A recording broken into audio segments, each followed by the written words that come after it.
Hey guys, Epic Dan 22 coming back to you real quickly with a division video. And I've been wanting to do this for a while, but I have been continuing to put it off for a while. But now I'm finally going to do it and start working on some division content. Because if you don't know, the beta is coming back. This is going to be a open beta starting this weekend, this coming up weekend of the 21st. If I'm not mistaken, that day rate of the 20th, 21st. Excuse me. So I wanted to come to you quickly. I was a part of the closed beta, and I got some content from then. I wanted to get my reviews on what I thought about the division so far based off of what I played, and to let you know about the division beta coming back so everybody can play. With the closed beta, you had to either receive a code from Ubisoft or pre-order the game or get on the waiting list and just hope that you got a copy of the key. But with this one coming up is if you have a console or if you have a PC, you're going to be able to play the division. So first off, I wanted to start off with what I thought about the game. I'll give you some pros, some cons, what I would like to see in the open beta that's coming up this weekend, and what I'm expecting for the release of it, which comes out, I believe, March 8th. If I'm not mistaken, I might need to double check that, but if I'm not mistaken, this is when it's going to come out. So, first off, when I originally played the beta, we're going to start off with graphics. The graphics look really good. In comparison, I played it on both PC and on Xbox One. The Xbox One version runs pretty well. There's some little things here and there when you're in the middle of a firefight. I can tell it's a bit of a problem, but it runs very well. There's not a lot of drop frames. It stays at the frames that you're expecting to get in a next gen console game. There's a little bit of here and there with the frames dropping in firefights. That's the only negative I can think about it. However, with any game, you're going to have that type of frame dropping in firefights, but it holds its own, and it looks really beautiful on console. I was very impressed on what I saw in the console version, and the PC version is just even more better. if your PC can handle it, it's definitely out of the two going to be a much better experience playing it on PC. However, I will say it requires a pretty strong PC to play it. When I was trying to stream it, I have a pretty beefy PC, but even I was having some issues at time playing the game. That being said, I tested it on stream and off stream. Off stream, I had no issues at all, but if you're trying to stream it as well, you're going to need even a more beefy PC to run it.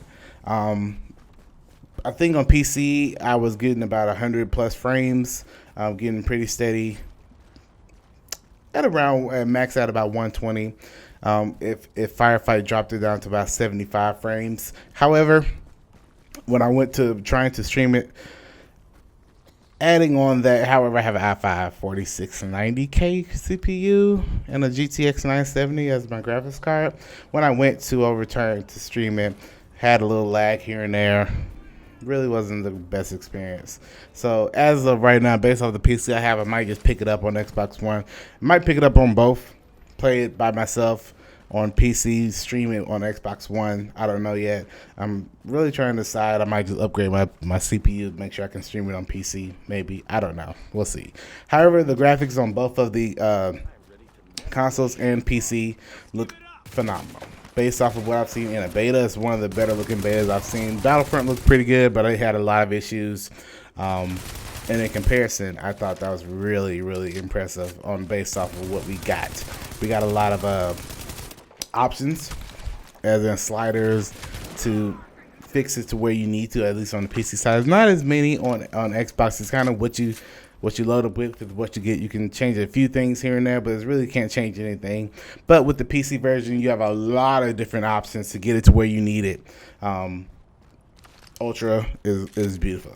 So if you can play it at Ultra, play it at Ultra. From the snow, from the snowstorms coming through, from all of the little things you see on the ground, all the little nuances, just makes the game that much more immersive. It looks really good. I like how immersive you get based off of the graphics. That's personally what I like to see. Immersiveness based off the graphics. On top of the gameplay, on top of the story, on top of just the entire feel. But the graphics can, in my opinion, make or break a game. So based off graphics, I find them really good on all platforms. So no matter what platform you pick it up on or play the beta on, you're going to find out that the game looks really good. So there you go. Next up, I want to talk about the mechanics or the controls of the game. If you're coming from another first-person shooter or third-person shooter, a lot of people are already comparing it to Destiny. And I've played both games now, and it's nothing like Destiny. Outside of being a looter shooter, it's not even in the same field. They're totally different games. A lot of people try to compare Borderlands and Destiny, and outside of them both having, a few RPG elements, a few MMO elements, and being shooters and having the whole skill trees or perks, whatever you want to call them, they're very, very different games. Same thing with The Division. The Division has nothing outside of being looter shooter and being able to level up your character and things like that. Outside of that, there's nothing comparing those two. So a lot of people, I remember, was calling Division to be a Destiny killer. And it's not going to do that because it's not in the same playing field as Destiny. However, The Division is a really, really solid game as far as mechanics. The shooting is not as fast-paced as, say, Borderlands or Destiny. A lot of people complain that they were at times feeling like bullet sponges, the enemies were. But it's really, really tight in their controls. I really like how you can, go from place to place and just running around and feeling like you're actually in New York City. I really liked how when you moved from hiding place to hiding place, it gave you the issue of holding down A to basically say, are you sure you want to do this? That's how I felt. I've played a lot of games as the issue I've had with those type of games where you kind of move back to back is the A button or the X button will register for multiple things, like double tapping A is to go to the next place, but also to roll or jump or something like that, which when you're in the middle of a firefight, you need very tight controls that will get you to place and not getting you rolling out into the middle of, out of cover and messing everything up. So that's what I really liked about that. I didn't have as many issues as I've had in the similar type of third-person shooter games, like the old Tom Clancy Splinter Cells or Gears of War had that issue, in my opinion, that if you're in cover, you're trying to help somebody out or trying to roll back and forth. A lot of times the A button or the X button having multiple things it can do will mess you up in cover. So that's a really, really nice little thing that they added, a nice little mechanic. The shooting overall is pretty good. As a shooter, it's not that hard to mess up. So that's pretty good. That's pretty good as well. The next thing I want to talk about is the Dark Zone. The Dark Zone pros and the Dark Zone has cons. The pros are not a lot, in my opinion. We're in a beta right now, so I'm assuming that's why there's not too many pros. It's very fun. It doesn't become fun for real. It doesn't really come as fun as it should be until you get to level 8. Once you get to level 8, that's where you can get all the gear. A lot of people get to level 8 just so they can farm for the gear, the legendary, the exotics, whatever you want to call them. The very high rare end gear is in the Dark Zone. My issue comes in to where what I experienced in the closed beta, how are they going to affect that? Which from so far they've already talked about, fixing a few of those issues like people glitching out of the map,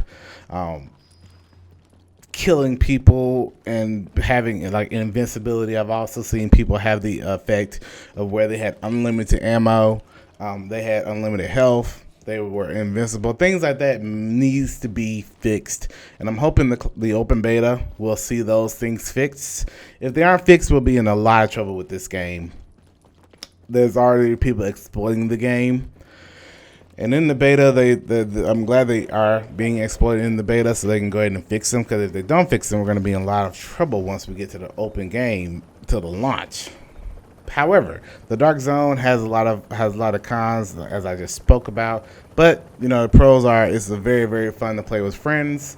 The sad part is if you're not playing with any friends, you can get screwed really quickly. I had a few times where I was in the middle of Dark Zone. Me and a friend Mega, we were there, and we came across a team of four, a team of five, one of the two. We came up against a full team, and they had the issue. We had the issue of coming across them. They killed us, and we just spawned, and they basically got to the spawn, and just as every time we walked back into the Dark Zone from the safe zone, two of them were right there, ready to kill us.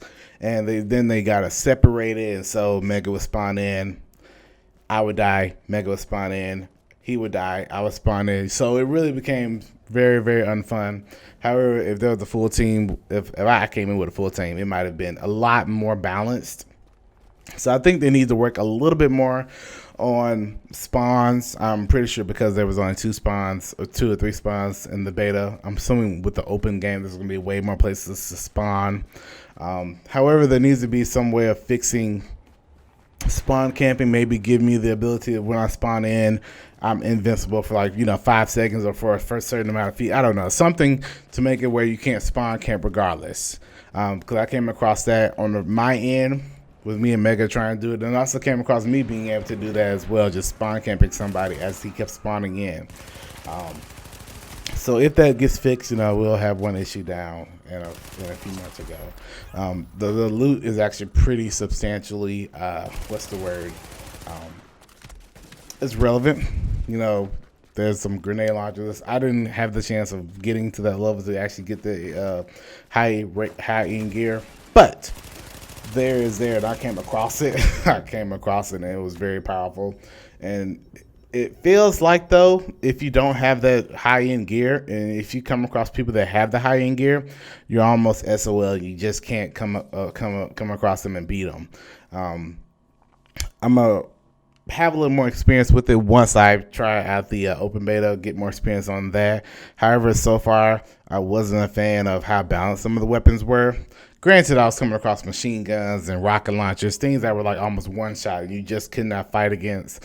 And the gear that they had was just very, very, very much more OP than what I had. I was rocking that blue sniper a lot of people was having.